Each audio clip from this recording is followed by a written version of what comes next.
We're bringing developing news. And the stories behind the headlines. This is Storycon. I'm Regina Malay. I'm Ed Lingao. The stories we're watching Wednesday, September 3 are still all about flood control projects. President Bongbong Marcos has ordered a review of the Public Works Department's 2026 budget amid alleged insertions. Malacanang raises concerns of alleged flood control projects that have been completed yet are still listed in the NEP, that in the exclusion of priority projects. The palace also welcomed Senate President Jesus Cudero's proposal for a negative list of projects that should not be funded. Public Works Secretary Vince Dizon has temporarily halted all bidding for locally funded DPWH projects for 2 weeks.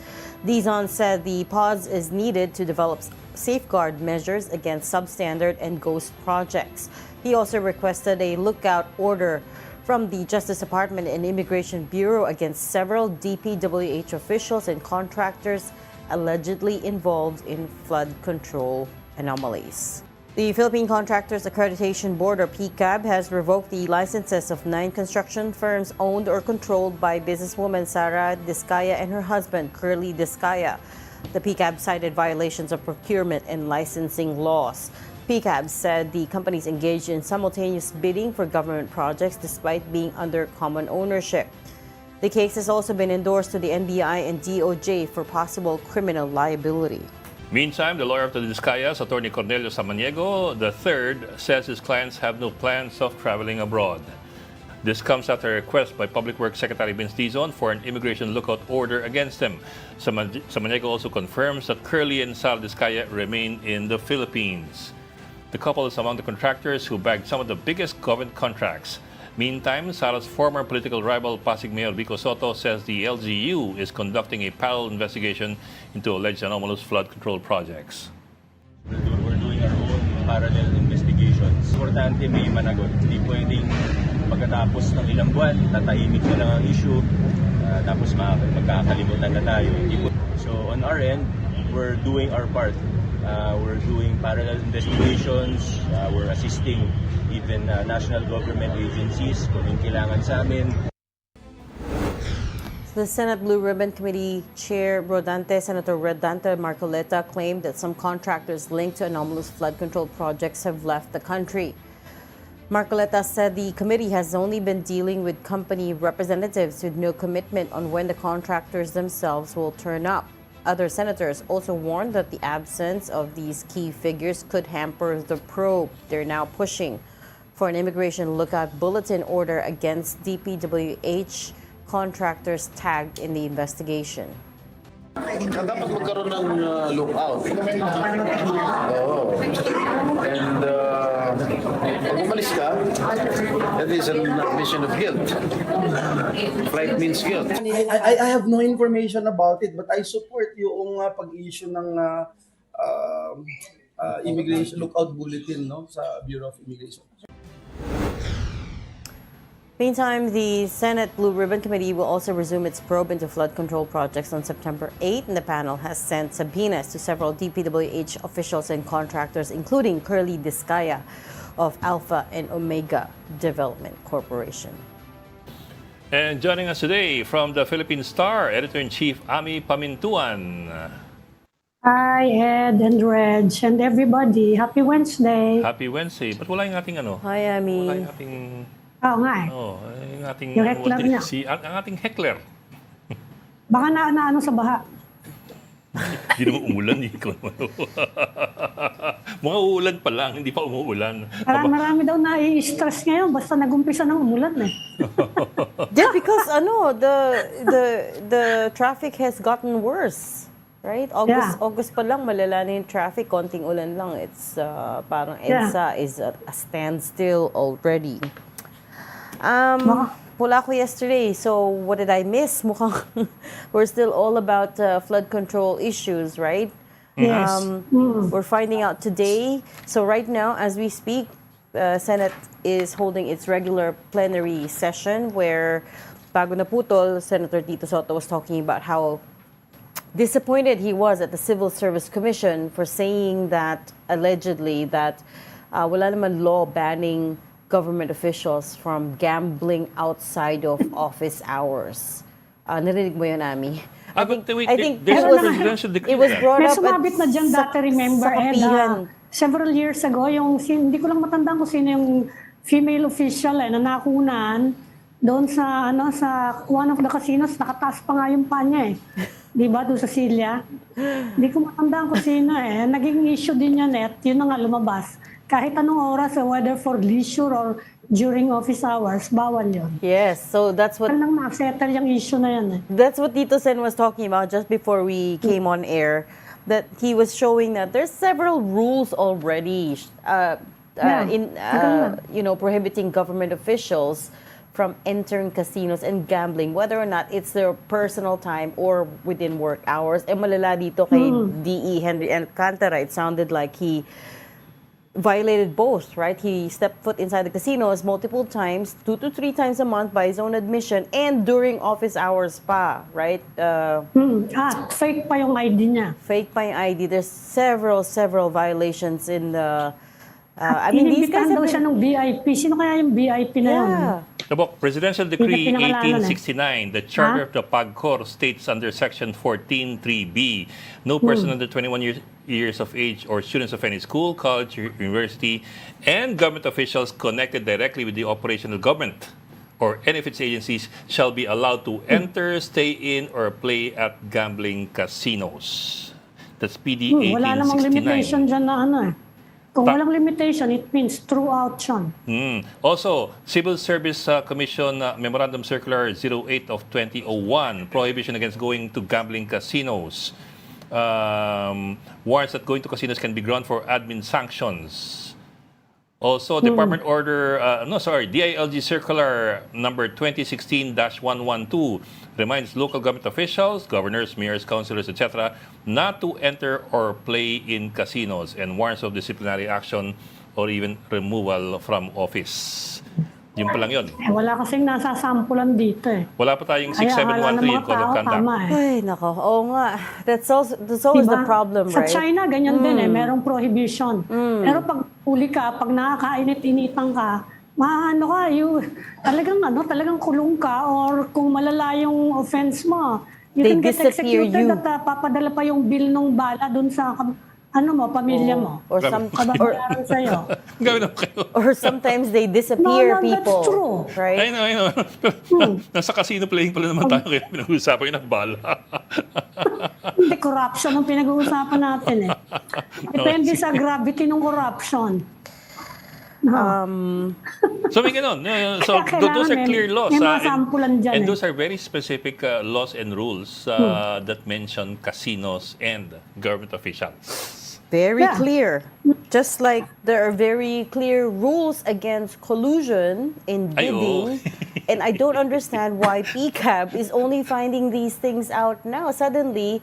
Related, nirevoke niya yung the licenses of the 9 Discaya companies. These are St. Gerard, Alpha and Omega, St. Timothy, Amethyst Horizon Builders, St. Matthew, Great Pacific, YPR General Contractor, Waymaker OPC, o OPC pa, one-person corporation, and Elite General Contractor. So today, PCAB revoked the licenses for these 9, citing collusion and other anomalies, conflict of interest, multiple participation in a single bidding process, et cetera, et cetera. And I mean, what... You would think, being the accreditation board, you would have done something about all of these sooner, right? Are you Long seriously time ago. telling me ngayon nyo lang na-discover na there's been collusion, there's been rigging, that there's been, all of these problems within the industry? But it's hard to believe, right? Ito po, specific sa yung violations niya relate to 2 laws. Number 1 is RA 9184, yung Government Procurement Reform Act, which prohibits under Section 65 ata to, bidders with conflicting interests, bidders with common controlling shareholders, bidders with relationships that can influence other bidders. Also sa IRR ng batas na ito, prohibits 2 or more bidders submitting different pero pre-agreed bids. Bidders who submit other bids through other entities, meaning other bidders. It's Anong 6 to pre-agreed dyan? 15 Pareho years may-ari. imprisonment. Kung sakali. So it's punishable by imprisonment, not just fines. Oo, 6 to 15 years Yeah, that's a criminal imprisonment. offense. That's under Section 65. Tapos Philippine Competition Law bans... This is collusion. Yeah. Oh, yeah. okay. Tapos Philippine Competition Law bans bid rotation, yung pinapaikot nila yung mga bids among Hmm. yourselves. Bid manipulation, agreements between competitors, dividing or sharing the market. So, may ganon. Tapos, ito pa. Hindi na yung competitor, pare-pareho may-ari yun Ito pa. When they apply with PCAB for accreditation or licensing, they're required to sign an affidavit under oath. Which includes what they call the integrity pledge of the Which clearly to the means PCAB. nothing to some people. Oh. Okay, the just a piece integrity of paper. pledge. Baka iba ibig sabihin sa kanila. Number 4 in the integrity pledge is a commitment to ethical and lawful practices. We will strictly avoid any form of collusion, bid rigging, and anti-competitive practices that undermine the integrity of the bidding process. That's under oath. When they applied the PCAB. No speak English. Sige, Ami talaga. Ami, that's simple words only, Ami. Anong, no understand. Ikaw yung forthwith, hindi maintindihan. Yan pa, kayo naman. Marangkada na si Pagpintuan. So there are clear laws against it. And again, I come back to the question of why is PCAB only doing this now? I mean, sure, it's a welcome move now that there's so much heat on them.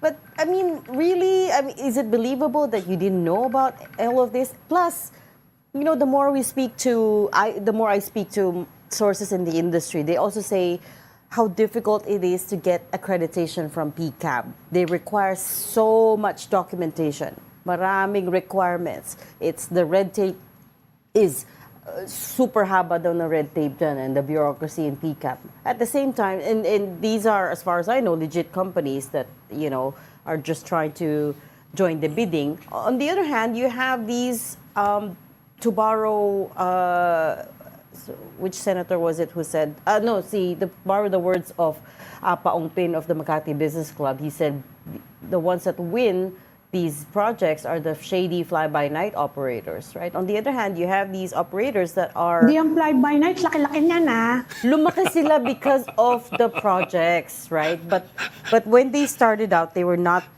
big, and I'm glad At pag ganyan ka nakalaki, meron ng presumption of regularity. Pag malaki ka na, may presumption, but there was a time when they were nobodies, right?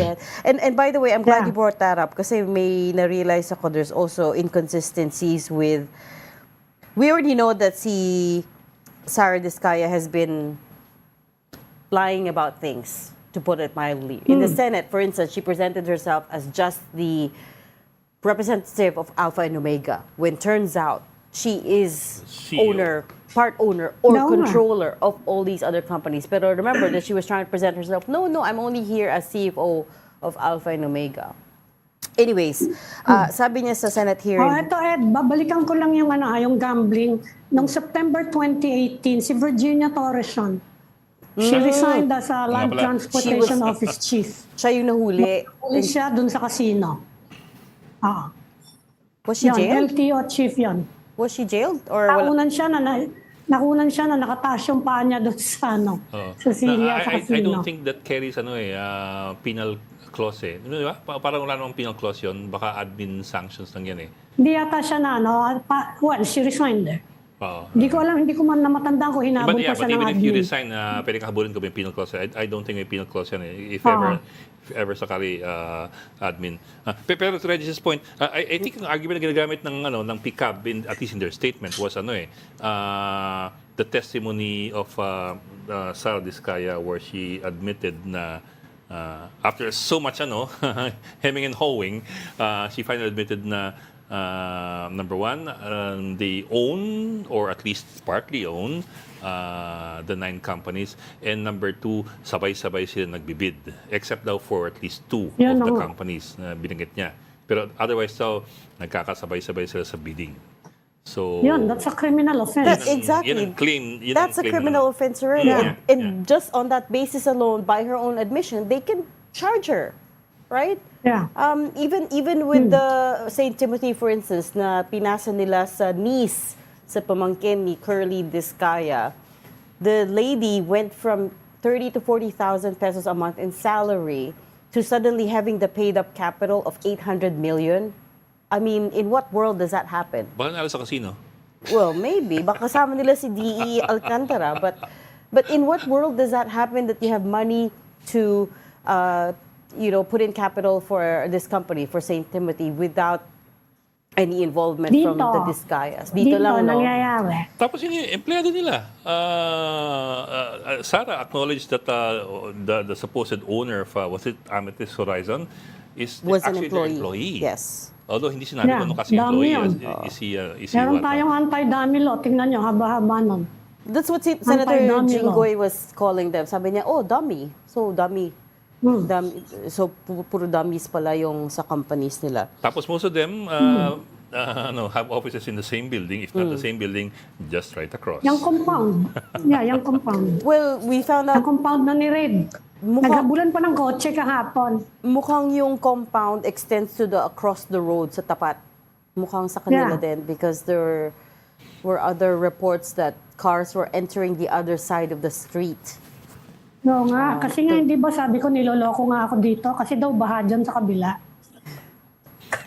The irony being, nilipat na nila yung mga kotse kasi baka bahain. Pero di ba kanila yung mga flood control projects yan? Hindi makita Sino ba kita gumawa ng ng flood control projects dyan? Nakita nila gabing-gabi na. Ginabi ko Oh, di rito, na raw nagbabasa hintay bang- niya anong yan. Yung pag-impound niya mga kotse niya. Oh, I want to come back to the questions around when they started accumulating wealth. Okay? Kasi, di ba sa Senate hearing, she said, they've been in the business 23 years. And I'll quote her directly because I don't want to misquote her. Sabi niya, we've been in the construction business for 23 years. I would presume na in the 23 years, pwede naman siguro kami kumita. Quote unquote, Senate hearing. But some people have juxtaposed that against her interview, the infamous interview with Corina Sanchez, wherein she said, we want to inspire people. I remember during Bagyong Ondoy, wala talaga kaming pera, umutang pa kami sa 5-6. Ondoy was just 2009, 16 years ago. Right? So if you were penniless during Bagyong Ondoy, umutang ka pa sa 5-6, that was just 16 years ago. And yet May magre-reklamong grupo dyan, 5-6. Huwag nyo daw kinukuha.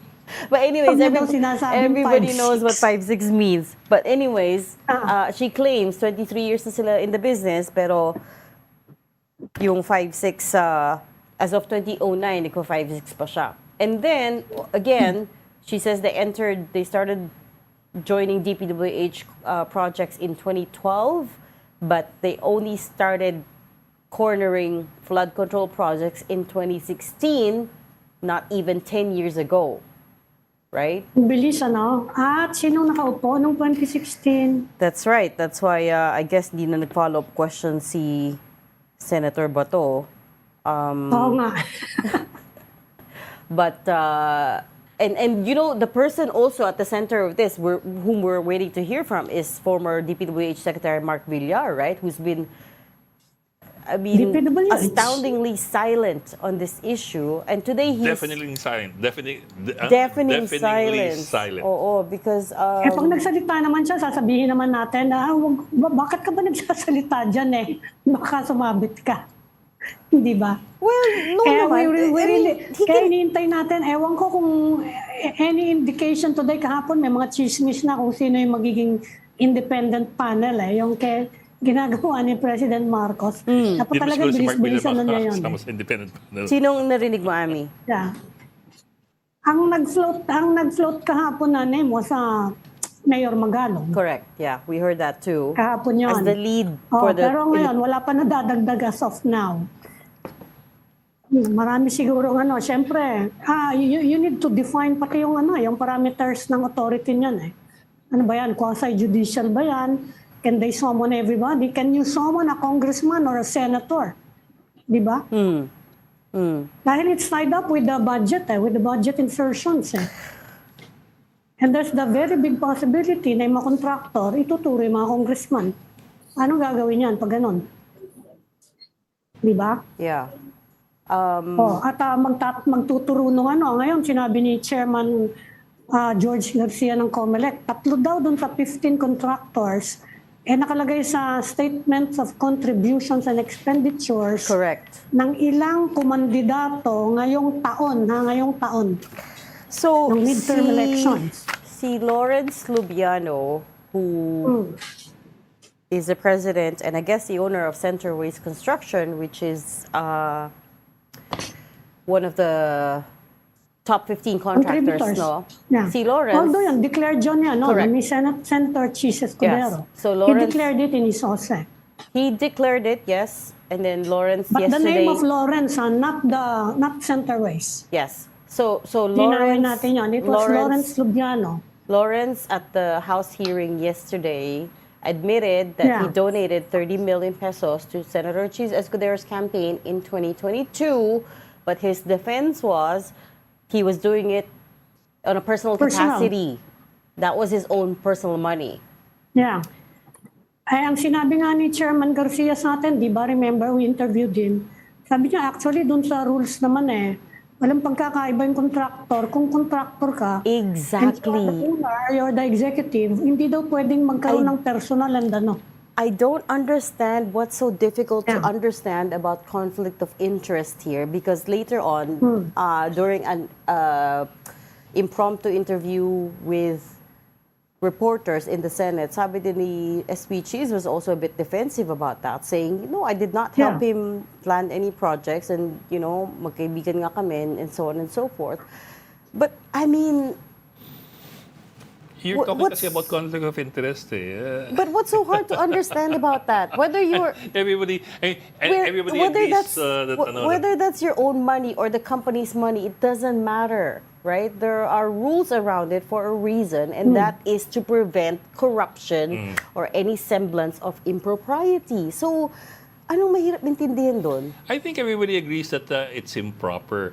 It's just that the way the laws are written, Napapatunayan ba may yung loopholes ka Again, you go back to that yung the distinction between the officials or the owner versus the entity, which is the company.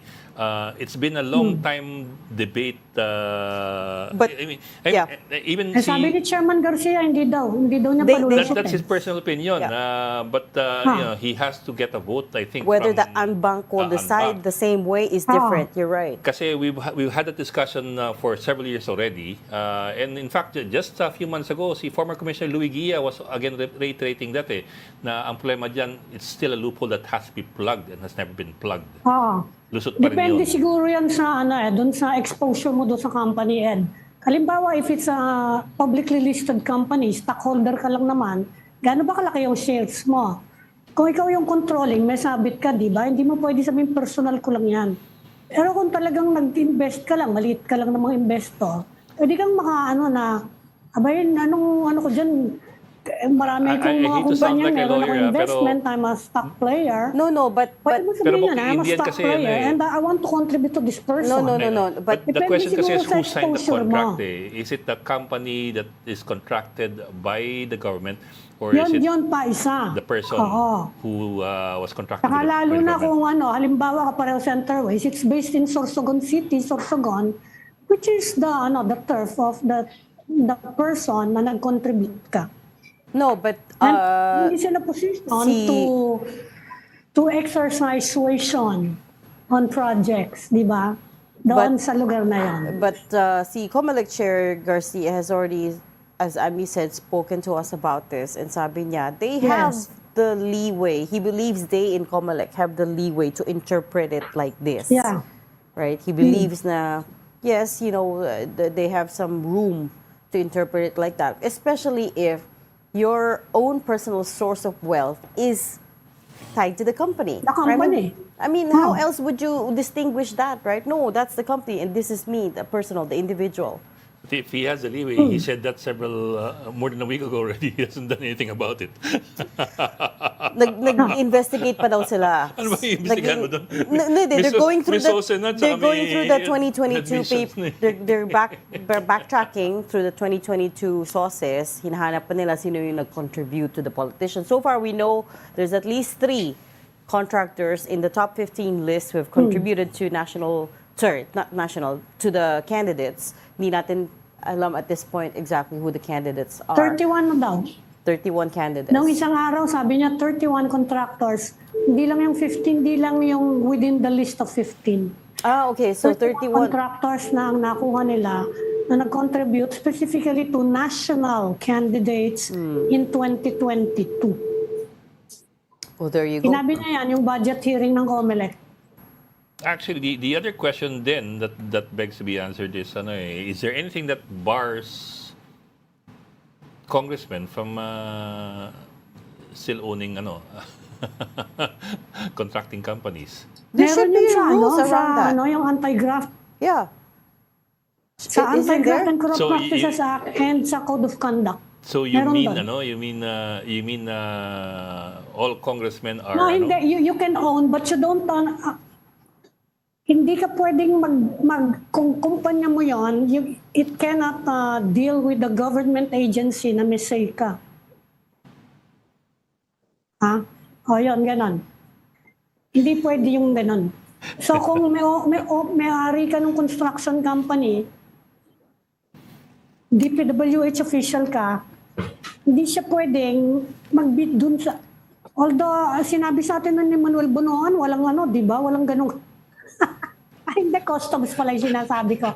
Yung customs pala ang nagsabi sa atin na wala naman ng pipigil. Hindi sa DPWH. So, at medyo nakakapagtaka din yun, I mean, honestly, it's... The rot is Pero systemic. meron yan sa anti-graft, Ed, sa dyan sa I'm sure there's prohibited acts, rules tingnan mo. around it. Napaka-obvious Anti-Graft and naman. Corrupt Practices Act, Yeah. saka yung Code of Conduct. Yes. I'm sure Two there's laws. yes. No, I'm sure there's rules around. It's basic, right? Those are basic safeguards for good governance. And also, it's interesting to me na sa the House hearings on flood control, it sounds a little bit like they're gonna try to pin the blame on the contractors, right? They're gonna, parang nakikita ko na yung direction that they're going in. May enhanced version yung anti-graft, Ed, yung plunder law. Yeah, but kasi Meron the siyang plunder enhanced law, version. but the plunder law has more to do with the amounts setting the cutoff for Which is 50 million. Saka mas mabigat yung punishment. That's the more operational Kaya law. ko binabanggit yung plunder law, yan ang dahilan doon sa splitting of contracts. Para hindi umabot sa threshold na 50 million. But nevertheless, at this point, we know that This is what you're referring to. RA 3019, the Anti-Graft and Corrupt Practices Act, Section 3H. It shall be unlawful for any public officer to directly or indirectly have financial or pecuniary interest in any business, contract, or transaction in connection with which he intervenes or takes part in his official capacity. Kaya sa DPWH, hindi pwede. Kung sa Congress? Sa Congress kasi, yun na nga insertion sila, di ba? Sinasabi nila, they are just earmarking. Earmarking yun. Ang problema ko, ikaw ang may-ari nung construction company, in-earmark mo yung project at tinuro mo yung kontratista na magke-carry out ng project. I think covered dyan yan. Yeah, we're showing pictures of Infracom Committee Chair Terry Ridon, Congressman Terry Ridon right now. And I have to take issue with one thing he said, after the hearing yesterday. Again, he was ambushed by reporters and he was asked, I think, bakit ayaw patawag si Congressman Zaldico and the other nagkasagutan sila dyan. Correct. Nagkasagutan si Congressman Toby Tiangco and Janet Garin, Congresswoman Janet Garin. And Congressman Ridon was asked about it, and he said something along the lines of, we're investigating the flood control projects right now, the anomalies there. The budget has nothing to do with it, or something like that. this Oh, is a kaya nga, this is a paraphrase. This is a paraphrase. Basta his point was that that's a separate issue. We're looking at flood control, and we have to take let's issue have with the that. independent probe already. Kaya nga. So how can the budget be a separate talking point to this, right? When it started with the budget, right? With the budget, The anomalies began with the budget. Ay, nako. And speaking of the budget, we have breaking news right now. House Party leaders asking Speaker Martin Romualdez na ibalik sa DBM ang 2026 NEP. Si Congressman Ronnie Puno said, we don't know how to deal with it. We practically have to redo the entire submission because we don't want to be suspected of any untoward action. We don't want to appear that we're not accepting the rightful recommendations of DBM. We don't want to be accused of replacing or amending by errata a huge portion of the NEP. So we've decided at this point the NEP submitted by DBM falls short of that standard. And we are recommending to the Speaker that we return the 2026 NEP to DBM and asking members to Review refrain. na rin naman ni President Marcos. Yeah, and are asking He members ordered the review of the DPWH budget. and are asking members to refrain from attending any budget hearings until this matter is resolved. We don't want this thing to continue, so we toss this back to the DBM until they file a logical resolution. From the Kasi Senate remember, side, ginawa yan before this scandal erupted. Ginawa yung Yeah. budget from almost the start of the year. So kung meron mang insertion yan, yung kalakaran noon, nandun pa rin yun noon, nung ginagawa yan noon. from the Senate side, Tama lang na i-review siya. si Ping Lacson has noted at least 51.8 billion in what he calls distinct insertions in the NEP of 2026. Distinct, he was referring before to distinct insertions, meaning parang unusually Tapos na, uniform. may budget no? na naman. These are not round numbers. These are very specific, like 77,199,805. 199,805.96, something like that, right? Very specific numbers. For example daw, 88 items have 150 million peso funding each. 373 items have 100 million funding each. Parang saradong ganon.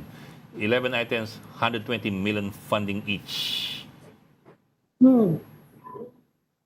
Hindi, kaya nga kasi ginawa yan, several months ago. Kung hindi siguro nagkaroon ng ganitong gulo, maaprubahan yan with additional insertions na babalo na naman yan kapareho last year, baka magdoble halos yan. Dahil ngayon merong ganito, galit lahat, tuwing magbabaha mga tao, nagagalit sa buong gobyerno, tinitingnan ngayon yan, binabalikan yan. At pinapa-review din ni President Marcos. But these are pre-insertions, I mean... So, yun yung sinasabi naman ng mga lawmakers, di ba? Ang insertion nag-umpisa from the crafting of the NEP. Oo, Yun iba ang pa yung sinasabi insertion nila. na post Kasi sabi nila, approval. nag-i-input dyan yung mga regional nawala ako. Yami, you can still hear you. Wala ka lang video. Nawala yung ko. Well, the insertions, yeah. I'm ito na saying nga these pala. are insertions, meaning this is a different kind of insertion. Iba pa yung insertion na post-approval ng both chambers going into the small committees and going into the BICAM. Minsan kasi mas malaki insertion yun eh. And I guess because of all the heat right now, it's very hard to debate the budget and realign and do all of that kasi everything is questionable now, right? Which is in a way good. There's so Yeah, much at public least interest people in now it. wanna People look are at aware. numbers. Oo, people will scrutinize now, which is good, but it also does admittedly make their job harder. Right? Kasi matatakot yan na, pag ginilaw ko to, people might think I'm doing it for ulterior agenda, ulterior motive. Pero it's dismaying, kung saan nag-umpisa yung corruption, Tapos yung pala po, kahapon hindi nag-usapan malaman natin kung saan mag-umpisa. From election to crafting of the budget to all the way to approval, disbursement of the funds, and implementation. Yon ang dahilan kung bakit tuwing umuulan, nalulunod yung mga kotse. Nung Nung isang Sabado, hanggang bintana daw ng ibang kotse yung mga baharon eh. Hindi nga, bubong nga. Nakikita ko. What were you madaling saying about klase. yesterday? sa Merinol nga, hanggang bubong eh. Nasa Ng pakilat kotse. lang yun. Oh, What were you saying about kotse. yesterday? Oh. Ano sabi mo Yeah. about yesterday? Yesterday kasi, di ba, si Chel Jokno, si Congressman Chel Jokno was able to successfully introduce a motion na Disclosures. all members of the Infracom should make a disclosure undertaking whether or not they have any financial or pecuniary interest in these flood control projects within 5 days. Ang hindi lang ako sigurado kasi kung napag-usapan at napagkasundo nila kung anong gagawin kung meron nga. I suppose kasi at the Hindi very least, alisin. they should be made to inhibit, but can they be forced to inhibit? The public can force them to inhibit, yes. The public will force them to inhibit. The public is trying to force a lot of things, but No. Like, let's not forget. Di ba? Mahiya The naman kayo. power of Congress comes from the people. So, yes, I know it's a very lofty ideal, pero if people, kailangan mo ng pala, nasa kuweba ka na naman. if enough people protest, of course, pwedeng mapilitan siya inhibit, Yeah. and they should, right? If they don't have enough shame or delicadeza to inhibit themselves. I just remember the 2013 and 2012 rally against pork barrel in Luneta where we were able to successfully kick out the pork barrel, but it's been replaced by something bigger. Ito na Pero yung yan, the new pork Ed, tandaan barrel. mo yung pork barrel. Hindi siya mai-link directly sa paghihirap ng tao eh. Etong flood control ngayon, kaya ganun na lang katindi galit ng mga tao. Tuwing mababaha tayo, naalala natin yung iskandalo eh. And then you're seeing the cost of corruption. Finally, nakikita mo. Yung bahay ko, meron kaming kasama dito, 2 beses na binabaha yung bahay niya. We're talking Dahil about yung something creek seasonal. nila, sinimento. Oh nga no, because that's a good Ay, point. galit ka eh. Because with PDAF, I guess and I wasn't around. I wasn't here then. I was abroad during the years of PDAF. Pero I guess because the money went straight to the ghost NGOs. Parang hindi mo na feel kung Hindi mo makita kung ano yung hindi impact makita, it's not tangible. And the Saka ang difference- ibang reaction nga doon, pare-pareho naman yung mga yan. Merong ganong klaseng reaction noon eh. Wala ka naman mapagpilian, which is actually almost true, no? Yeah. And I remember we were talking then about 10 billion pesos in pork barrel projects. Which at that time sounded huge. Oh, 10 billion yun eh. This one we're talking about what, a half trillion? Trilyon. We're talking about Trilyon to. In the last 545. how many- Tapos, half trillion. nadagdagan pa ng mga post ng mga yung mga nakikinabang na yung mga nagje-jet in private jets, The mga Nepo helicopter, babies. mga Well, Ayan na nga, 500 40 kotse. Yeah, 545 billion pesos Talaga. in flood control projects just in the last 3 No. years. Just in the last 3 years. Di ba? And then again, coming Ito back. talaga, suddenly, people can relate Yeah, to and the then- fact na our money goes to projects at ninakaw yung money namin. And Kaya then, hindi natuloy yung project. Kaya ito, nawasak yung bahay namin, nawasak yung jeep ko, yung kotse ko, yung tricycle ko. Yeah. Pero, Bok, remember ang election tuwing Mayo, every 3 years, Mayo, tag-init yun. So, will people remember Well, the issue of flood control projects during the summer? Kung taon yun, kahit December, meron ditong baha. You know what else is different this time around is everyone's on social media. The internet doesn't forget, right? But the people who read, who go to the internet do. Sorry, even now, let me just bring up a side topic. Even now, for instance, si DPWH Secretary Vince Dizon, some people are hailing him as a reformist who's going to come and clean up DPWH, etc. But then again, na bring up yung dati niyang scandals na charged din si Secretary Dizon before ng graft and malversation, I believe, over the new Clark City project. Do you guys remember that? It was, I don't remember if that case was resolved, but it was also a pretty big scandal back then, back when they were building it. Di ba merong doon? Merong senador na involved doon? Meron ba yun? Meron bang politician involved? I don't remember it anymore. Well, the other person who was charged was sorry, I don't know if he was charged, but the other person involved was Senator Alan Peter Cayetano, right? Yeah, Remember the oo. cauldron? Yung... ano Oh, tawag that doon? one. Ayun That was sa- that was just a few Linked years to the ago. hosting of the hosting of the sports sports event, di ba? Yan ba yan? Hindi ko na siya Akala ko you're matandaan. referring to the Centennial City eh. Centennial City yung... Hindi, Centennial City was panahon ni Ramos eh. Yung No. I forgot. Ang tawag sa... Yung... May... Naging joke yun eh. Yung cauldron. Oh, yung kaldero. Yung Caldero. Yan, Those yan. recent lang. Sports. That was an athletic meet. Yung Those I think scandal mo yan. 2019, 2018. Thereabouts eh. So, Discaya lawyer attorney Cornelius Samaniego III has responded to Senator Jingo Estrada claiming that the couple own 80 cars. Sorry, hindi lang 40 plus pala, 80 cars. So, Attorney Samaniego says some may have already been sold but not yet transferred to the buyers' names. Some may have been sold in the past years but have not yet been transferred to the buyers' names. But that's curious kasi that is considering... still a staggering number of cars. And considering Yeah. the kind of cars we're talking about, gusto mo kagad ilipat sa pangalan mo yan eh. You're not talking about a jeepney, you're talking about luxury cars. Let's not even talk about the transfers. The point is, You'd wanna this transfer kagad your couple name. has had 80 cars in the last how many years? Right? Can we even begin to... Bilyon-bilyon naman yung kinikita nila. Kayo naman. Iniimbestigahan daw ng BIR yung yung mga cars nila that are registered with LTO para lang tingnan kung tamang ang binayaran. Meron din ganyang story ngayon. Kasi a lot of them are imports. Lahat ngayon, suddenly everyone is moving, Oo, di ba?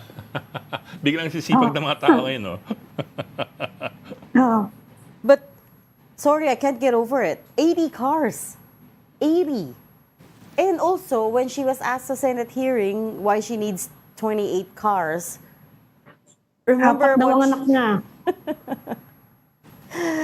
kaya nga, so one car per every day of the week. Per day. Oo. Para hindi na ako color coding. Coding kasi, Para I guess, hindi na no? number coding. Isang beses ka lang makakoding sa isang linggo eh. Hindi naman araw-araw eh. 5 days a week, When you're part of the 0.1%, 0.01.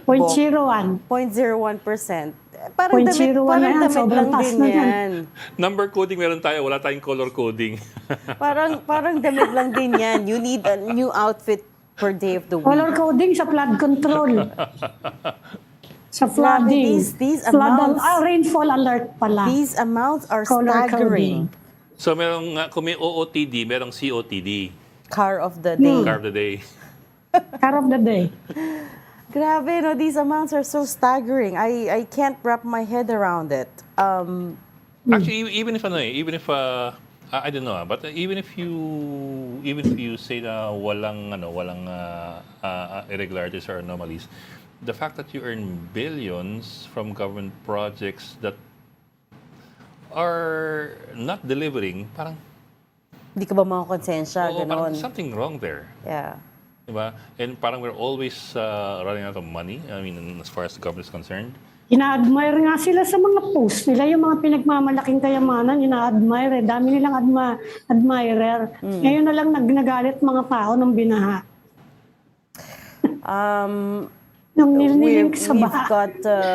We've got a guest just to pop in quickly for a very quick chat. Let's bring in Senator J.V. Ejercito. He joins us on the line. Good afternoon, Senator. Thanks for making time for us.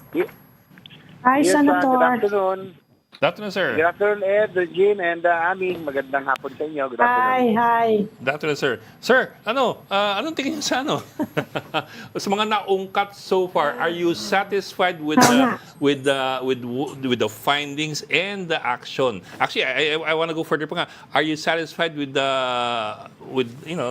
your chances to get questions in? For example, yung isa umamin na nagkakasino siya pero wala ta nakapagtanong kung magkano natatalo sa kanya. Yun na nga, 3 million daw. Yes, sir. medyo at least nasimulan natin, Ed, no? We were able to start. Yeah. Kasi wala pa tumatawag kay D.E. Henry Alcantara that time. So when it was my turn, I was the first one. At buti na lang, napaamin natin siya na siya po yung nagkakasino. And I was laying down the predicate muna, inaano natin yung lifestyle nila.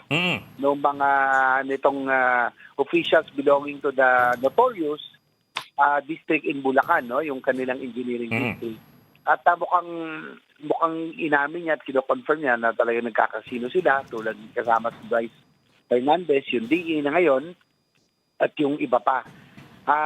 Kaya lang, I wanted to go on. Medyo natutumbok na natin kasi medyo may information tayo about doon sa modus operandi nila Doon sa modus nila on how they were able to give away, kung paano nila, gusto natin malaman kung paano nila na ipapamigay na i-award yung mga proyekto at yung mga ghost projects. No?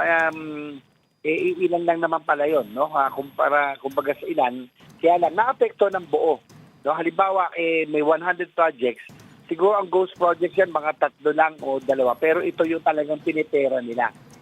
Pero gusto natin malaman yung punot dulo on how they were able to do this, yung kanilang modus, kung paano nila ilulusot. Para nga, hindi na ito maulit muli. No? So, yun yung mga gusto nating malaman.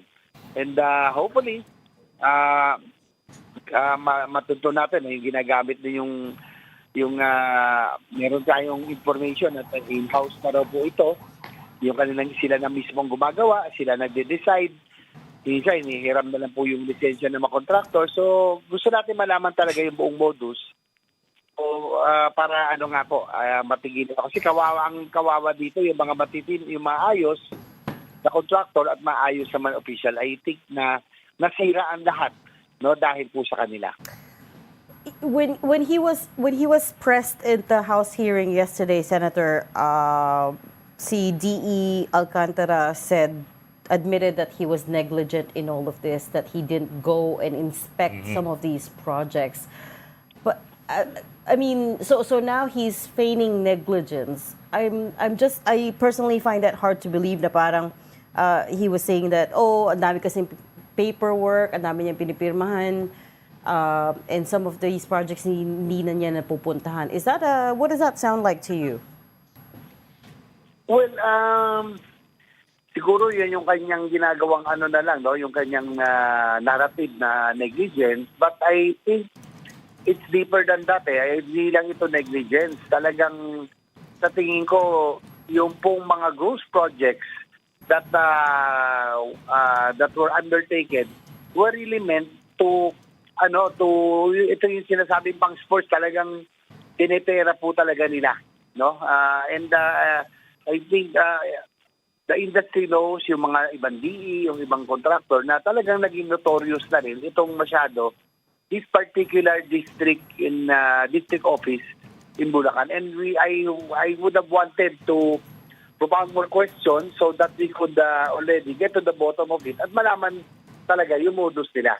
Hopefully in the next hearing, sana pagbigyan na kami ni Senator Marcoleta, the chairman, medyo I think masyado siya naging conscious sa time to be given to us. No? Kaya kung kailan matutumbok na, biglang sabi, wala nang oras, sayang po.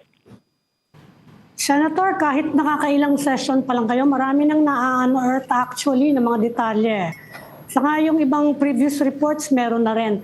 Offhand, ano nakikita niyong pinaka pwedeng gawin by way of legislation para mabawasan na tong mga anomalya sa flood control? Ano kaya ang pwedeng i-propose ninyo by way of legislation?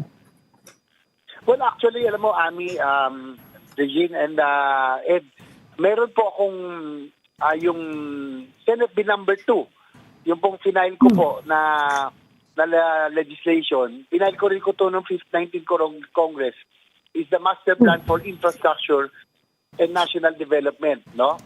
Sabi ko nga, kung timely ito, especially with all of these flood control, flood project scandal issue ongoing, baka timely na maitulak na po ito, we will be hitting 2 birds with 1 stone.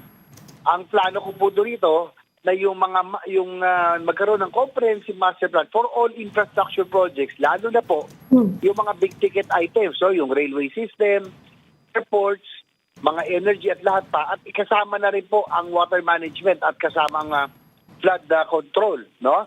So ang kailangan po natin dito ay kung ano po ang nasa master plan, it should be followed, no, na hindi dapat ito pakialaman na ng district at iba pa. Ang nangyayari siguro sa atin ay because of the enormous budget, yung napakalaking budget ng flood control na 350 billion a year, I think all districts would want to have a piece of the pie, na lahat ng distrito gusto, meron din silang flood control.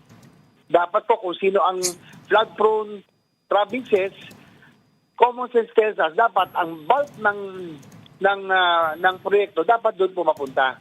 Kaya ito sinusulong ko na kung nasa master plan po, ang kailangan ho natin, especially for Central Luzon na taon-taon na lang dating pinoproblema, Pampanga, Bulacan, Metro Manila, ay we need big flood mitigation projects like floodways, spillways, water impounding reservoir, and pumping stations.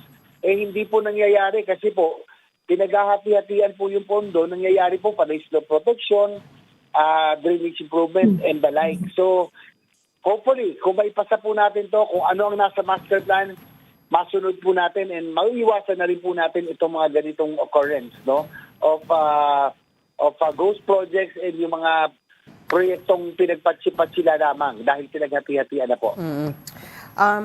Senator JV, I apologize. We've run out of time. We connected with you too late, but we'll have you on the show again another time when you're free. Thank you so much for making time for us today. Thank you. Thank you, Maraming salamat. Senator. Thank you very much. That is all the time we have for Storycon today. Napaka-uplifting na naman ang episode. Sa lagi niya, wala pa si Ronald, ha? Thank you for joining Storycon. I'm Ipaminduan, Editor-in-Chief of the Philippine Star. Join us again tomorrow, 4 p.m. for Storycon. I'm Regina Lay. I'm Ed Lingao. We are One News, all sides, all the time.